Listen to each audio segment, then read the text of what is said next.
Hey guys, alright, so I had someone message me on Discord and request that I explain the Gizmo Falloff and some things with that, along with the dynamics here, which is basically the cloth simulation that they added to ZBrush not too long ago.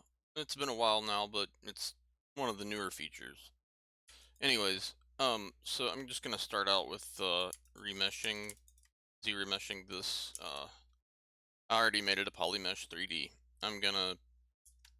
So what I've done is activated symmetry, and this is my custom menu. It's insane, kind of, but if you want to know how to make a custom menu like this with a hotkey that just has, so you're not over here constantly like this. Um, I can send you a video. It's by Michael Pavlovich, and it's amazing. He explains how to go through and uh, assign anything to a hotkey and make your own custom menu and pull things from anywhere and put them into. See, I have my own tab up here. Let's see. Uh, yeah, personal shortcuts is what I named it. So that's that, but I just have it assigned to a hotkey so I can pull it up whenever. And it's all the things that I use the most. Sometimes I get to a result anyways. So let's z-remesh this. I want it lower than that. Let's see.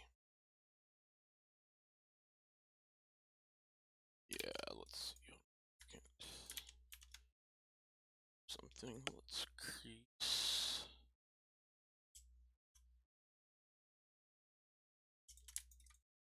And keep creases. There we go. It gives a little bit cleaner result. And the reason I activated symmetry across every axis is so that it would be symmetrical across every axis. So it's not necessary for this, but I just wanted some clean topology. Alright, so first, let me explain the fall off that we were talking about. So, with the gizmo, if you hit W, it's just going to move normally. I'm sure you're familiar with that. So what they added recently, so if I set, let me go to skin shader 4 so you guys can probably see better. So wherever if you hold Alt and click with the gizmo active, it's going to set it to that vertex point, and then now I can rotate it like this. So what the fall off does, so by default, the gizmo is set to a focal shift of -100. That means it's going to act as you would expect.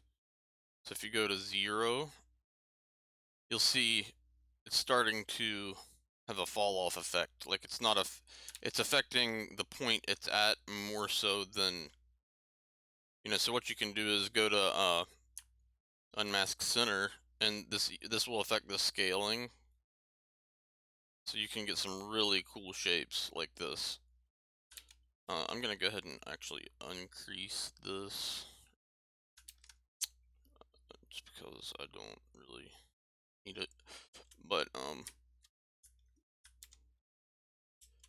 assign it all one poly group. Now, this works with pretty much anything in the gizmo, and it will work with a couple of the deformers. I think deformer, and I think there's one other that the focal shift will actually affect. So the higher the focal shift, okay, the less of this mesh that it's going to affect. Now you can get to a point where it's like only affecting a very little bit. And this is useful sometimes if you want like a snake hook type effect. Since I have symmetry activated, hold on, let me turn the symmetry off.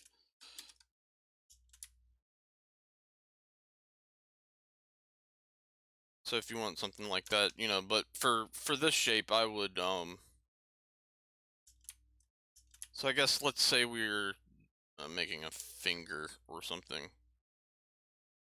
So just squish it this way and this way, or I could just scale it down uniformly. Might be better than kind of Oh, I accidentally rotated it.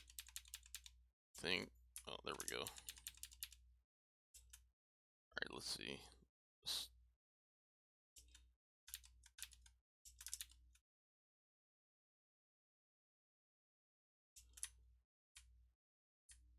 Alright, so to make this easier to mask, I'm gonna just like separate it into 3 joints or something. Okay, so let's see. Alright, so say this is our finger. A pretty tubular finger. It's okay though. So I can mask here and bend, right? And with a focal shift of -100, it's gonna pull really hard. Now I haven't had as much luck with the with like masking.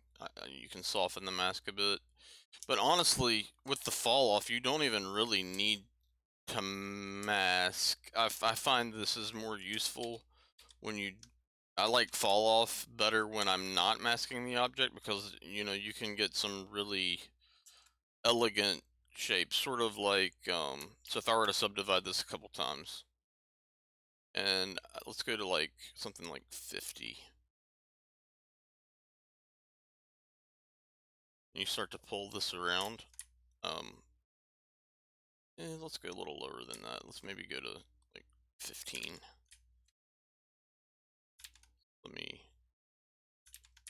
Let's go here.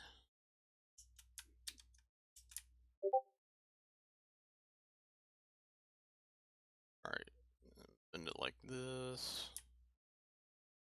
And you see how it's just affecting, the points around where it is. So try to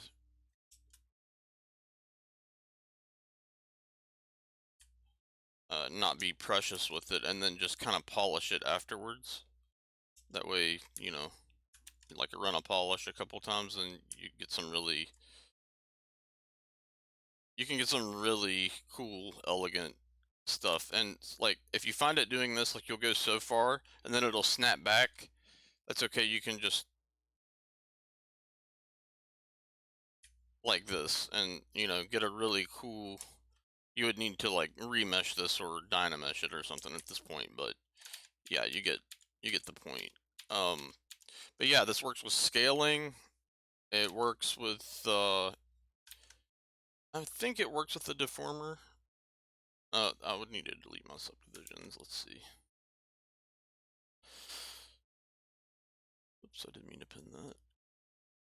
So let me go to the center here and reset this, and let's go back. And I'm curious actually myself if this works with the deformer.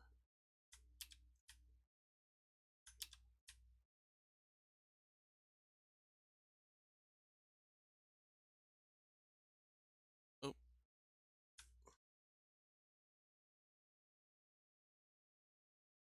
okay, so yeah, I believe that is having some fall off. So let's compare this. So I'm pulling this one out, and I'm gonna take a snapshot there of that. And now let's go back. Let me change this back down to like -100 and see. I think it is a little different. Maybe. Let's try it at like, if you go to +100, it's gonna affect nothing. It does nothing. So the highest you ever want to take it is 99, and even that's a bit too high, but yeah, maybe I don't, maybe you have to have it set where you want before you activate the deformer. I could have sworn that it works with this, but I might be wrong.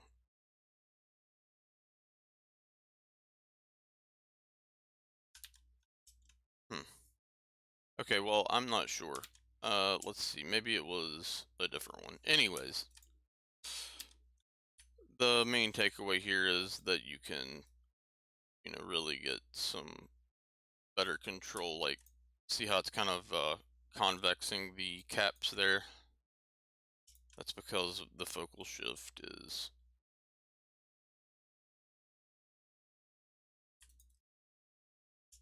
pushing them out a bit. But yeah, so if you had this at negative 100, it's just going to keep it, the same all the way around. Let me remesh again. So I'm going to take this back to regular size and explain the dynamics now. Rid of that. Okay, so there are cloth brushes that they added when they added this system, and I'm just going to show you really quick. So you can make any brush respect the dynamics, okay? And what that means is, so they added a cloth inflate, cloth hook, cloth move, and all this. So let's go to cloth, let's see, hook, for example. So if we just take a really big cloth hook brush, you're gonna see it kind of starts treating this like a piece of cloth. It's wrinkling up and it's very low like topology, so this actually works better on even topology too, like nice and even. I mean, it's fine with anything, honestly, though. Um, so one thing you can do though is activate dynamic subdivisions. So since it's just a preview, you're still just going to get bigger wrinkles because it's actually only moving this much topology, but you can preview what that would look like at a much smoother subdivision. And sometimes it does want to fold in on itself, so you need to be careful with that, like especially with the moves. So the transposed cloth that we were talking about is right here, BT C, transposed cloth. So this is the same as the regular gizmo, and as long as you, I think if you hit W, yeah. So if I go back to a regular brush after I've selected this, like clay buildup, and I hit W, I'm gonna be in my transposed cloth again. So to get back to the regular one, you would need to hit BTR, I think. Yeah, and that would take you back to your regular gizmo. But anyways, so transposed cloth allows you to respect the settings that are in the dynamics, okay? So there's all these different settings, and I'll try to explain the best I can what some of these do. So as far as I understand it, you can, these simulation iterations are, if you do something really fast, it doesn't have time to like calculate it. But if you crank this up really high, it's gonna force it to calculate it, and it makes it hold a little more firm. It's also a lot more intense on your. From what I've noticed, it's a lot more intense, but it kind of makes faster motions actually hold, you know, and not invert in on itself. From what I've noticed, and this is also like works in tandem with the firmness. So normally I would keep this like the default is 100, which is fine. Like for me, normally when I'm using it, I will, as long as you give it time to calculate when you're doing something, you know, it'll be okay. And I mean, it works with anything you do with this gizmo. So if you want to say, so that's what I was talking about when I said using the fall off in tandem with the cloth simulations, is now if I take the gizmo fall off and say put it at about 30, it was at negative 100, right? And that's the default. So maybe I don't want to wrinkle this whole thing. Maybe I just want to wrinkle the top of it, or the top part more. So you see how it's not pulling the entire mesh now. And to take that even further, um, the reason I grouped this was so that I could easily mask it and then soften the mask. But yeah, we'll go to unmasked mesh center, and now you can have more fine control over this. And let's see. So there is an unmasked setting over here in the dynamics, and what that means is anything that is masked, it's only going to run the cloth simulations on the masked portion. So with this, you can pull this top part and see it's not getting any cloth simulation, but the masked part is sort of following it. I don't know. I have used it before, but the one thing I saw them do with it was kind of pull something around like this to get like a rolled up blanket effect from a plane. Um, but I have trouble replicating that for some reason. I think it's better if you maybe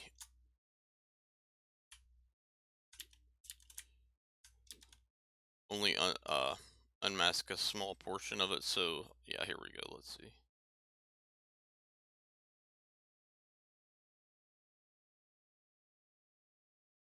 And all these settings will have an effect. So on masked is going to run on masked. On brushed is going to run on unmasked. And if you click off any of these, then it's going to affect the entire mesh. So if I were to grab cloth hook, it's going to affect like the whole thing because this is a very large brush. But if I click on brushed off, it really will affect the whole thing, even if it's tiny. Like it will. Let me see. Yeah, see, on brushed, it's only affecting down here. But if I turn on brushed off, it's going to, you know, it tries to simulate the whole thing. So the more points you like, I have it on under dynamic, so this is just a preview. So the more points you actually have, though, the smaller the wrinkles you're gonna get. So it's really, if you want bigger wrinkles, and I wouldn't use cloth simulation on a super dense mesh because it gets to where they're almost too tiny and it takes a lot of CPU. But for instance, if we go to cloth nudge, let's see.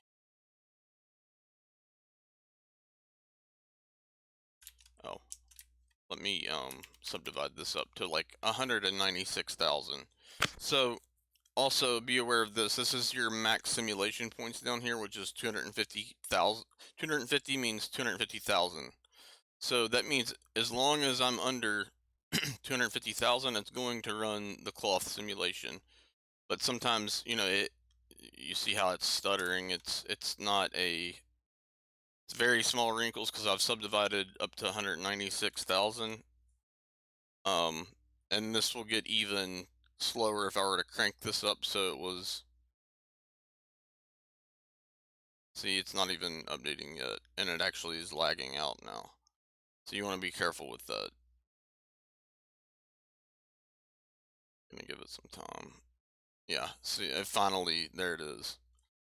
But it gives a nice wrinkle effect there. But I'm gonna turn this back down to 100. And yeah, let's go back. So let's go back down to like 50. So yeah, this is working pretty well. So cloth nudge, and it helps to leave on brushed on, but you can see the difference here. Like see the difference in the performance here. If I have on brushed, it's instant and it's only affecting a certain radius, and that's what this fade border is. It's like how far away from my brush size do I want it to actually affect. And if you turn on brushed off, that's why it's a bit slower, because it's actually, there is no fade border. Like it's affecting as far out as it wants to according to your brush size, if that makes sense. So what self collision does, to my understanding, is makes the mesh aware of itself. Okay, so you can just click run simulation, and by default, I believe there's collision with the floor, and or maybe not. Let's see, floor. So you can hit floor collision right here, and I'm gonna turn self collision off. and I'm gonna turn this down to 12,000 points and run simulation. You're gonna see it's just gonna fall and collapse on itself. And it's a mess of geometry down here now. Like, this isn't really something that you want. So what self-collision does is it makes the mesh aware of itself a bit more. So let's not have the gravity so strong. The slower things are going, the better it does of, see how it's keeping track of itself a bit better now. Now if you crank, normally if I'm running gravity, I'll crank this up to maybe 300 or something. And now it's really going to slow it down a bit, but notice how it's staying aware of itself more. You can stop this whenever you want and say you were happy with that, then there you go. But again, however many points you have, that's how many points it is trying to simulate. So I find it better to do this when you're relatively low. If you want some finer wrinkles, I wouldn't go past like 50, so you can get some stuff like this. But any smaller than that, I think you're getting into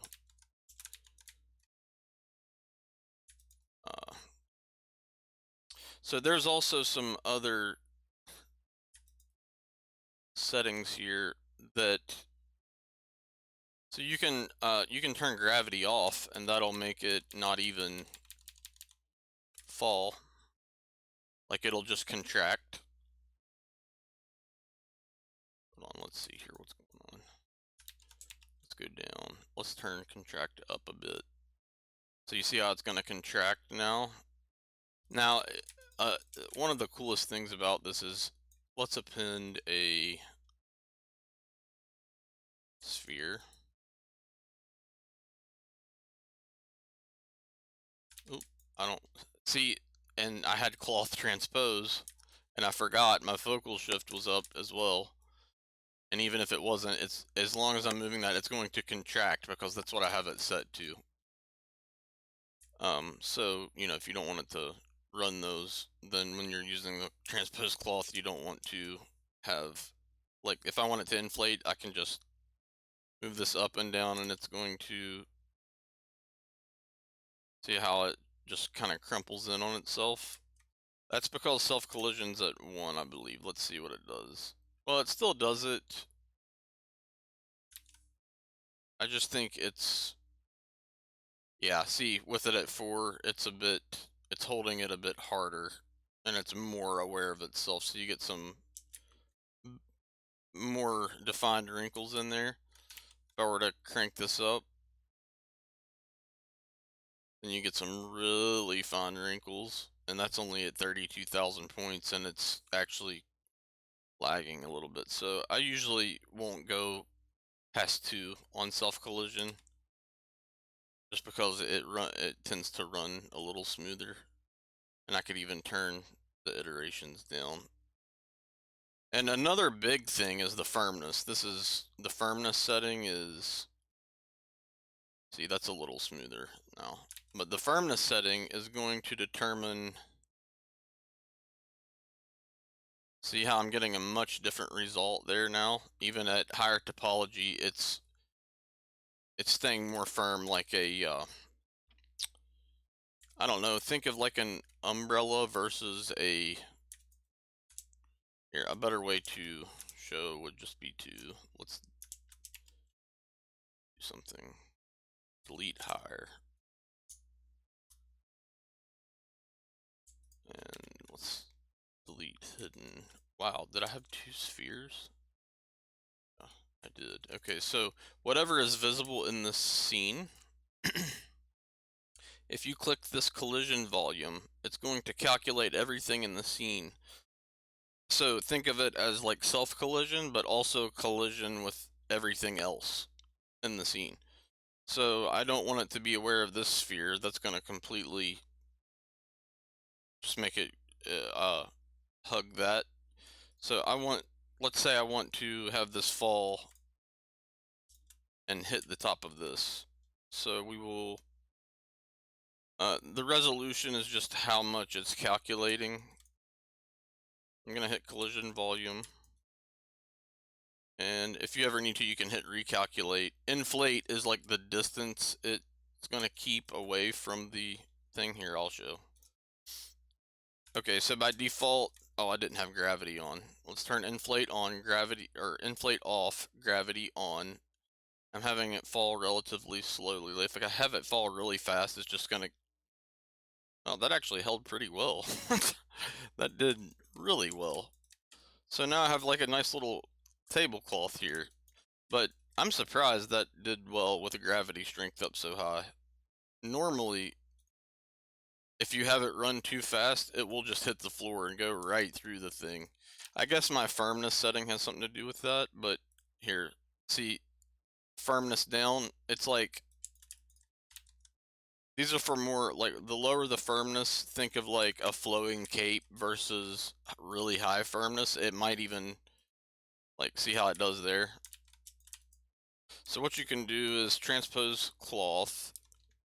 You don't have to use this gravity setting and let it automatically run. You can, once you've calculated the volume, you can use transpose cloth. Now, if you use regular transpose, BTR, it's not going to do anything, okay? The only thing that is affected by these are cloth brushes and cloth transpose. Oh, whoops. And now you'll see when I hit the edge of that, it's trying to hold it.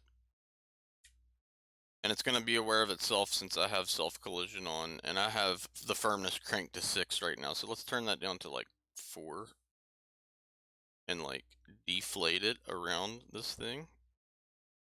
You can see as I re-inflated it there, it was kind of trying to hold itself.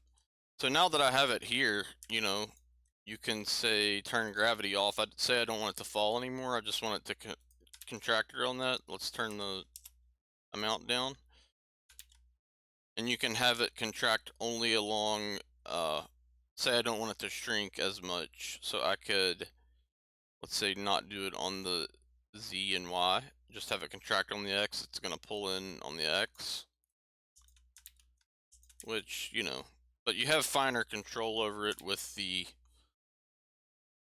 transpose cloth, in my opinion. So that's what I was talking about when I said mixing Gizmo Falloff and transpose cloth, because then you can crank it pretty high, the fall off, and, you know, go to the center, hold Alt, bring it down here, and then kind of twist. Let's turn the firmness down a bit. Actually, let's keep it in the center and do that. Crank it down a little bit. Let's get rid of the collision volume so that it's no longer aware of the cylinder here. And go into solo mode. And I'm just going to start twisting with the fall off. Now, if I were to twist with, it's just going to turn it. You know, it's not going to do anything. But with the fall off and the simulations, get a little higher on that fall off. Actually, let's keep it at 99 and see what happens here. That's interesting. Oh, I have contract. That might be. I don't want it to contract. So you got to keep an eye on these settings. These are under the dynamics tab, because whatever you have these set to, any cloth brush that you use is going to be using these settings, aside from the gravity. The gravity only affects when you're running the simulation, as far as I understand. But like the inflate, deflate, expand, contract, self-collision, everything else is all going to be, you know, if I click expand and I start doing this, see how it's just going to kind of expand as I'm doing it. Whereas if I have expand off and I have my see, I have my focal shift turned up, so I'm getting this cool like fall off effect of where it's kind of twisting just the it's basically a fade. That's the best way I can explain it. So now you have some cool like dress. You could put maybe like a ballerina was spinning or something, or whatever. So that's what I meant by mixing these two things. And if you want to, you can turn any brush into a cloth brush. Like for instance, all of these cloth brush, like cloth inflate. The only difference in these and normal brushes is their simulation iterations under the brush tab.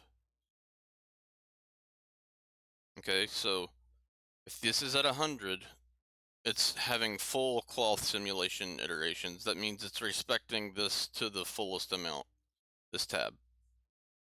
So if you want to take your standard brush, for instance, and make a cloth standard brush, so if I just stroke along here with the regular standard brush with high intensity, there's this, and then if I crank my simulation iterations up, it's now going to look at this dynamic menu and say, you know, and sometimes it's hard to tell that it's actually, with certain brushes, let's see, what could I do to make it, you can kind of see it, here, let's go up a subdivision. And yeah, there we go. See, it's a little more apparent that I've got it turned on now, because once I've made a stroke and I'm going against, so let's go up a subdivision again, and once you start colliding with something, see how it's going to respect and wrinkle there, and self-collision has a bit to do with that as well. So, you know, it's the firmness also affects this. See, it's not going to be as many wrinkles with firmness higher. With one, it's going to wrinkle easier, probably. And with self-collision at 4, it's probably going to be more aware of itself. Let's see.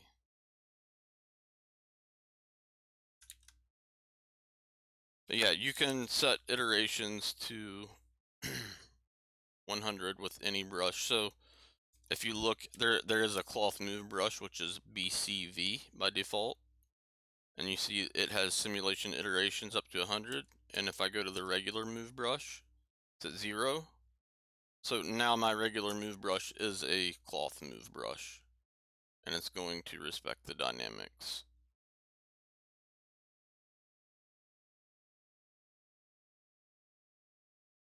Like so. But I hope that explains. I don't want to talk too much longer. I know this has gone a little longer than I wanted it to, but I hope this explains the fall off mixed with, you know, I mean, both are great by themselves, but I just find it's really fun to play with the fall off, you know, mixed with the cloth dynamics. It's very cool. You can get some super interesting results and shapes. But yeah, uh, that's all for now. I hope this helps.